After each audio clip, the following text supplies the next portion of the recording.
안녕하세요. 반갑습니다. 저는 하트세이프티의 남진혁이라고 합니다. 2021년 중앙보조기기센터 3D 모델링 교육을 함께 배워보도록 하겠습니다.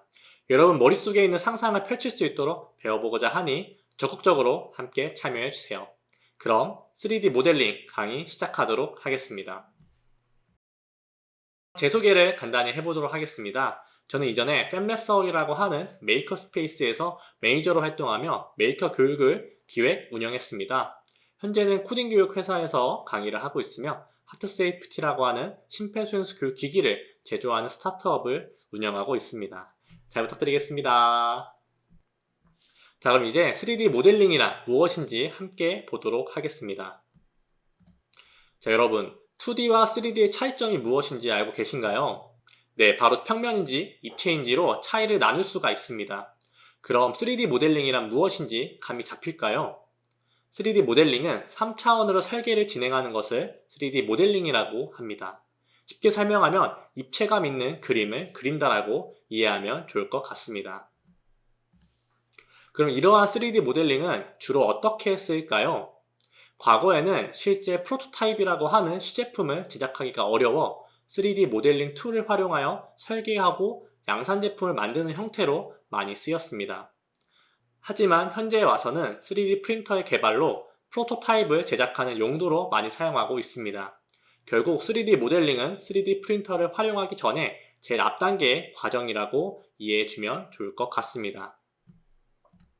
그럼 오늘 저와 함께 배울 3D 모델링 툴에 대해 알아보도록 하겠습니다. 그것은 바로 팅커캐드라고 하는 소프트웨어입니다.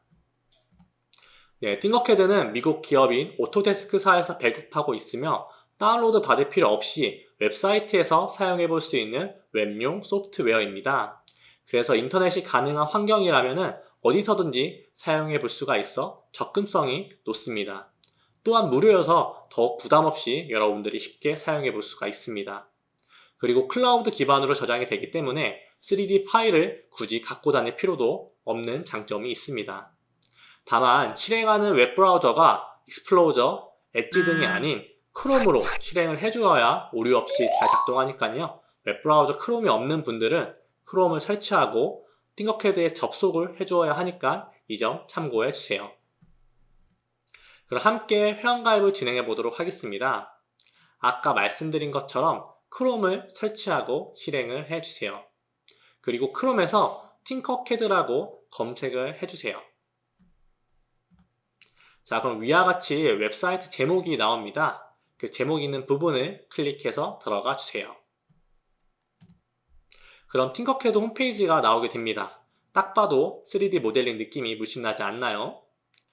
회원가입하기 위해서는 우측 상단에 지금 가입이라고 하는 부분을 클릭해 주세요. 그리고 개인 계정 생성을 클릭해 주면 됩니다.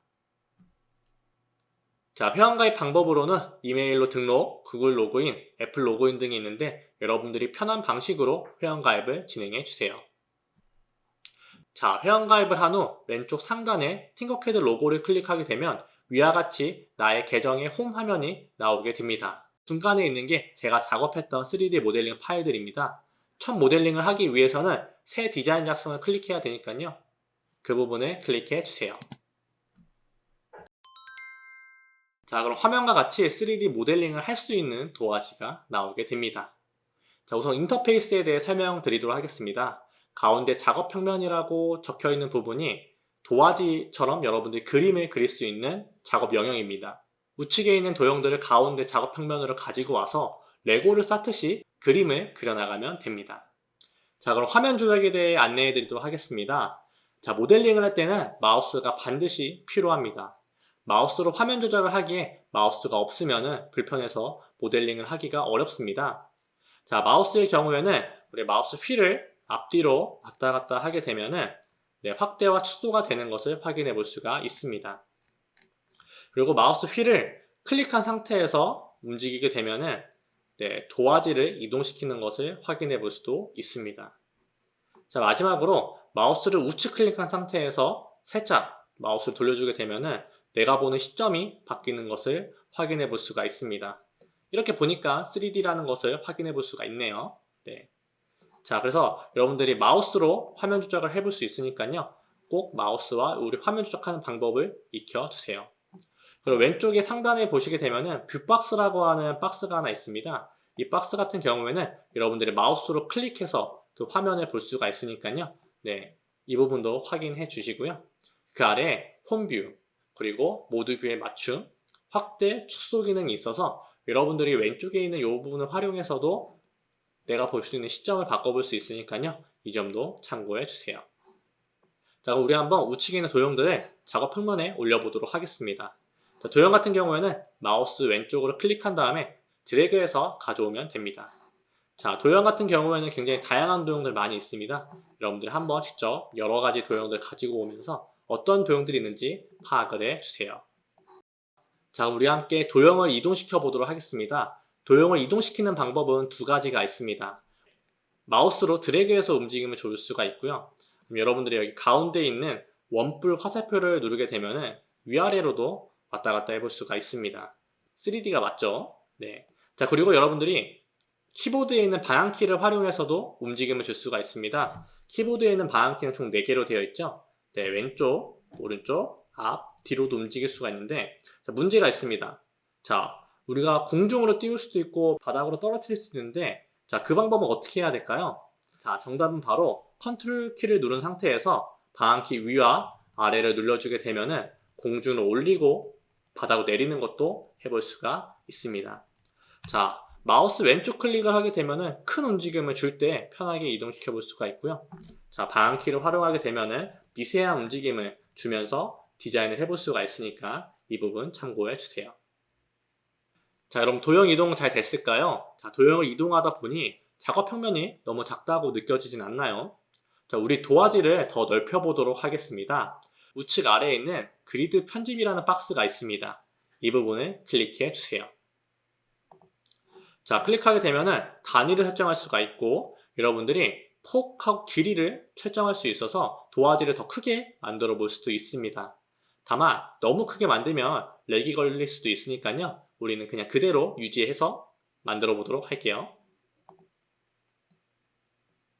자, 다음은 도형의 사이즈를 수정하는 방법입니다. 자, 도형을 클릭하게 되면은 흰색과 검은색 박스가 있는 것을 확인해 볼 수가 있습니다.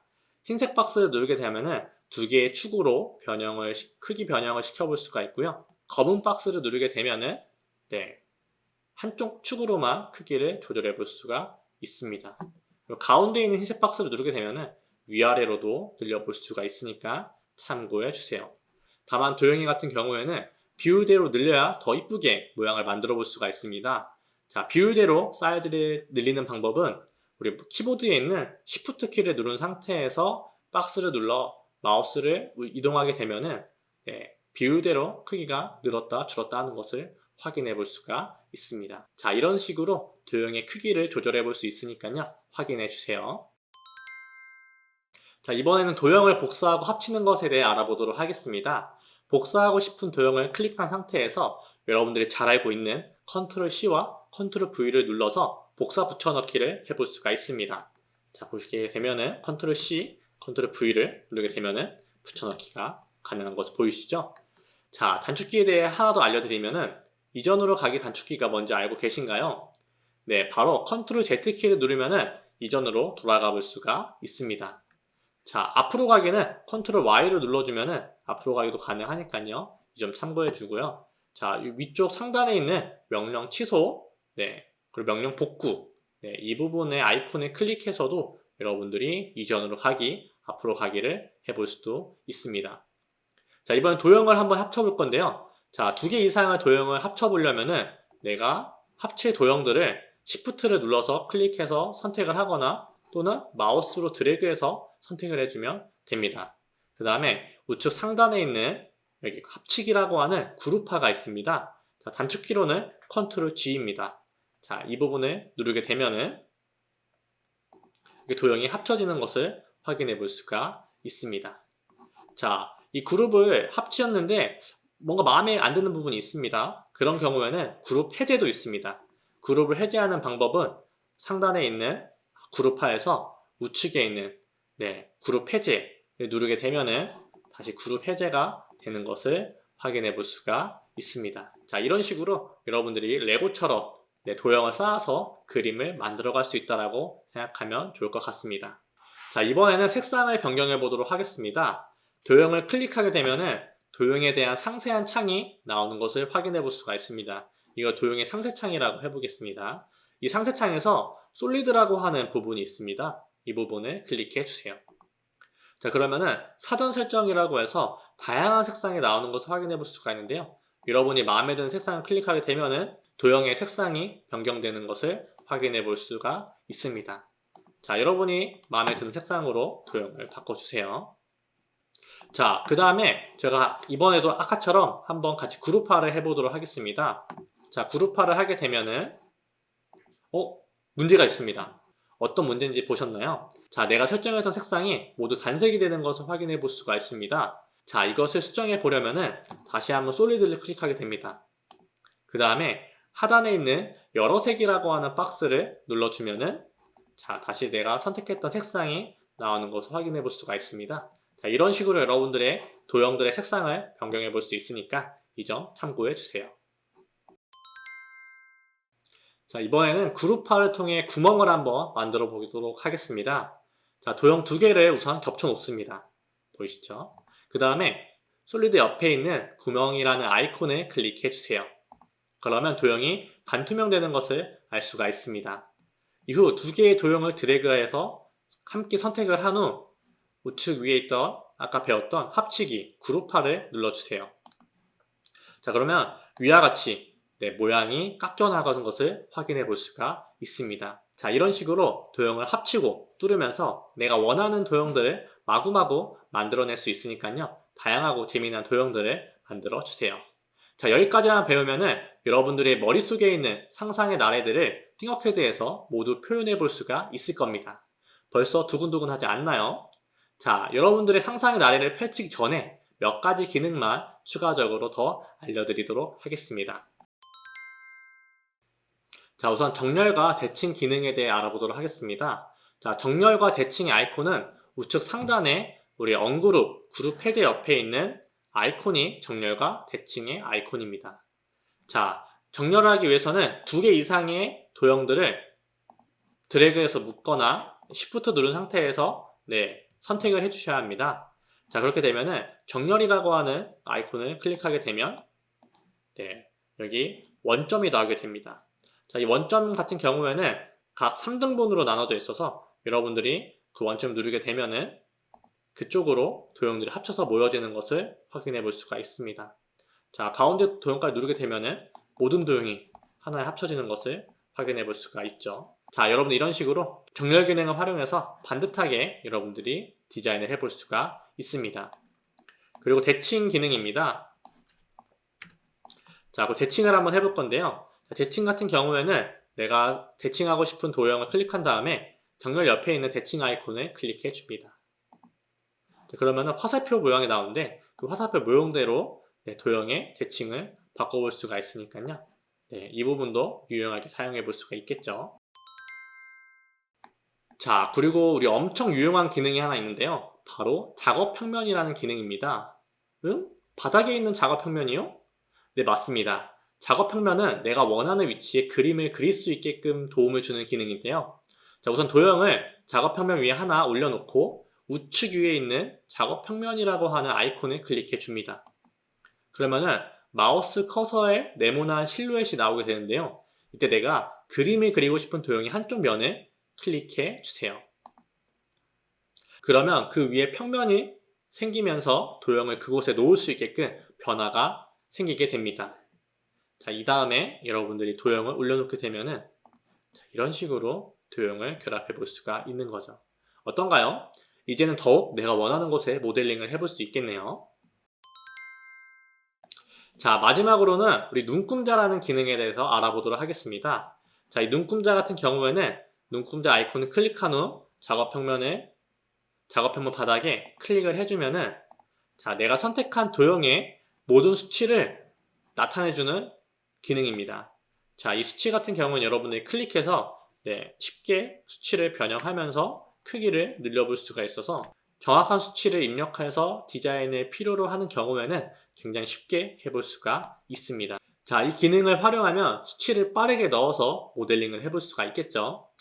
자, 이렇게 추가적인 기능까지 알아보니 이제 모델링을 굉장히 쉽게 해볼 수가 있겠네요. 자, 잠시 영상을 멈추고 여러분들이 그리고 싶은 그림을 한번 마음껏 그려보세요. 자, 그림을 다 그린 친구들은 저장하는 방법을 안내해 줄 테니 영상을 다시 재생을 해주세요. 자, 모델링을 잘 해보고 왔나요? 너무 재밌죠? 자, 여러분의 상상을 펼칠 수 있는 소프트웨어이니 많이 이용을 해주세요. 이번에는 저장을 해볼 건데요. 자, 내가 그린 데이터를 컴퓨터에 저장할 필요가 없다면 그냥 웹브라우저 화면을 꺼도 자동으로 저장이 됩니다. 앞서 말했듯이 클라우드 기반으로 저장이 되기에 따로 저장을 할 필요가 없답니다.